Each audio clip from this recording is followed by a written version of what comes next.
Good morning, good morning, good morning mga ka-showbiz. Ito na rin po ang update natin kina Jack Roberto at Kylie Padilla na talaga namang mainit na pinag-uusapan ngayon at kinaabangan ng mga tao saan man sila magpunta maging sa mundo ng social media ay mainit pong pinag-uusapan ngayon ang love team ni Jack Roberto at Kylie Padilla.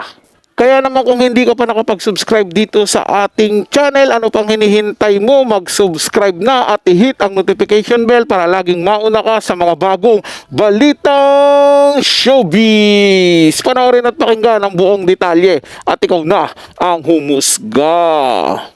Jackly update. Nasa event sila Jack at Kylie dyan sa Alaminos, sa Laguna. And dyan sila. Ang dahil pa nga nagabang. Naswerte pa nga ni ate.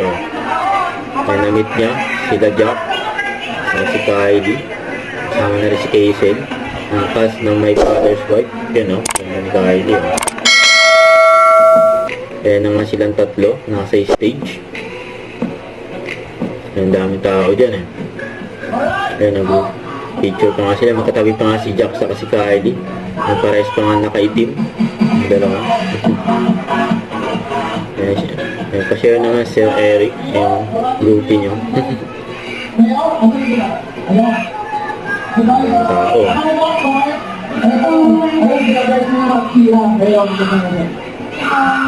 Ladies and gentlemen, ang magaling na artista at talagang mga walang tulang aligin.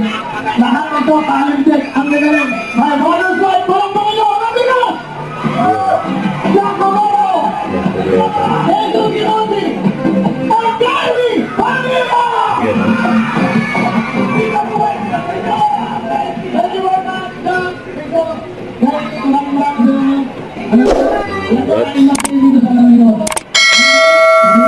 Tapos na yung My Father's Wife.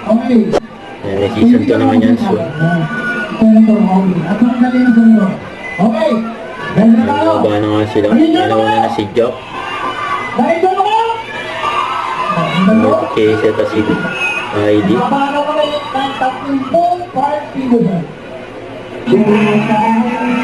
Performance nila Jack at Kylie.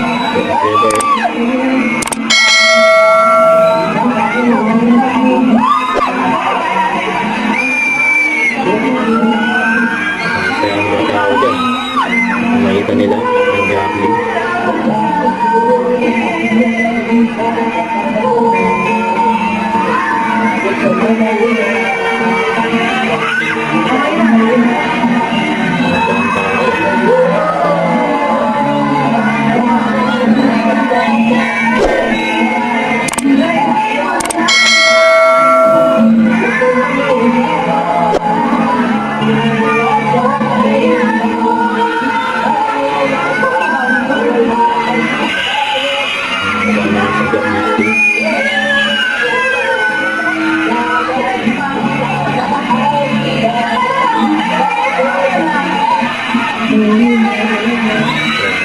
Nagdala pa nga ng pansin Jack kay Steve.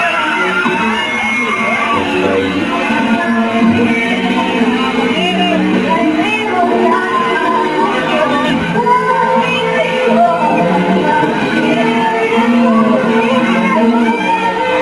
Nabiluat pa nga ni Jack yan.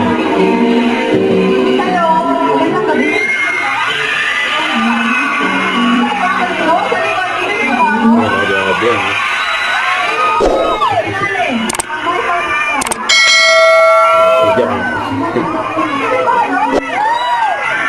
Ops, disclaimer lang po mga ka-showbiz hindi ko mo nag-update din ako dito ng nila Jack Roberto at Kylie Padilla ay hindi ako solid barda. Barda po ako mga ka-showbiz. Tadyang ipinapakita ko rin din sa inyo siyempre kung ano yung ganap nung ex niya. Hindi po ba para mas maunawaan natin yung isa't isa, 'di ba?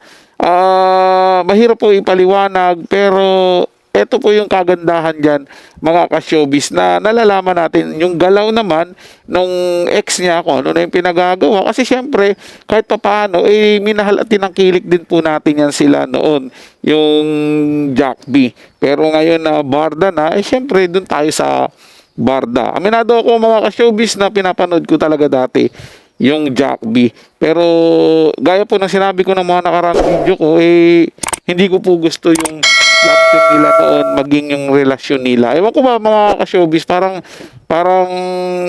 tingin ko po hindi bagay. Wala po akong masamang intention do sa sinabi ko mga ka-showbiz. Opinion ko lang po ito at bahala rin po kayo sa inyong opinion. Yun lang po yung nakikita ko na parang hindi po sila bagay na dalawa. Pero sila maganda, gwapo, pero wala po talagang yung tawag na to, nung nakikita natin na pag nakita mo silang dalawa, parang masasabi mo na, ay, ang ano naman, napaka-perfect match naman nila. Yung mga ganun po, mga ka-showbiz.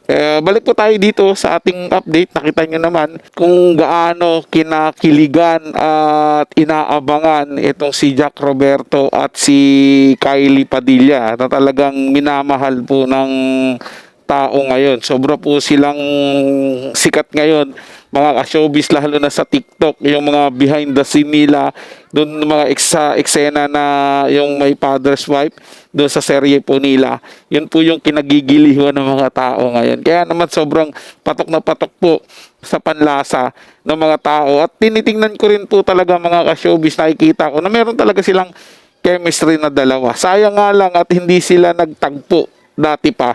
Hindi po ba mga ka-showbiz, noong mga panahon na wala pang Kylie Padilla at Aljur Abrenica at wala pa sanang Barbie Fortesa at Jack Roberto. Sana sila na pinagtagpo. Tingin ko magiging maganda po siguro yung takbo ng relasyon nila. Sa bagay, hindi naman po natin masasabi kung ano ang plano sa atin nung may kapal eh. Hindi po ba mga ka-showbiz, di ba? Hindi rin natin alam kung sino yung taong ibibigay sa atin. Basta kusa na lang yan dumarating na kayo pala talaga yung nararapat sa isa't isa. Pero sa totoo lang mga ka-showbiz, no, parang may naaamoy akong something dito. So, ngayon sa itong kay Jack Roberto at Kylie Padilla, parang ibabangga to ngayon sa Barda. Tingin ko, ano ko lang yun mga ka-showbiz ano ko lang yun, parang tawag na itong hula ko lang yun, na baka, alam nyo na, sa showbiz naman, competition yan eh. Baka ito yung magkakaroon ng competition sa love team. Ito yung dalawang pambato nila. Hindi po ba yun ang nakikita ko mga ka-showbiz. Kasi siyempre, Jack Roberto and Barbie Fortesa, ano yan eh, di ba? Dating magkarelasyon, tapos ngayon, may kanya-kanyang love team na. Nakikita na yung kada love team nila, kada love team nila, may spark sila doon sa nila. Baka ganun ang gawin mga ka-showbiz. Well, antayin natin kung ano mangyayari. Para sa mga bagong balitang showbiz, ugaliing tumutok dito sa ating channel at mag-subscribe at i-hit ang notification bell para laging mauna ka sa mga bagong balitang showbiz.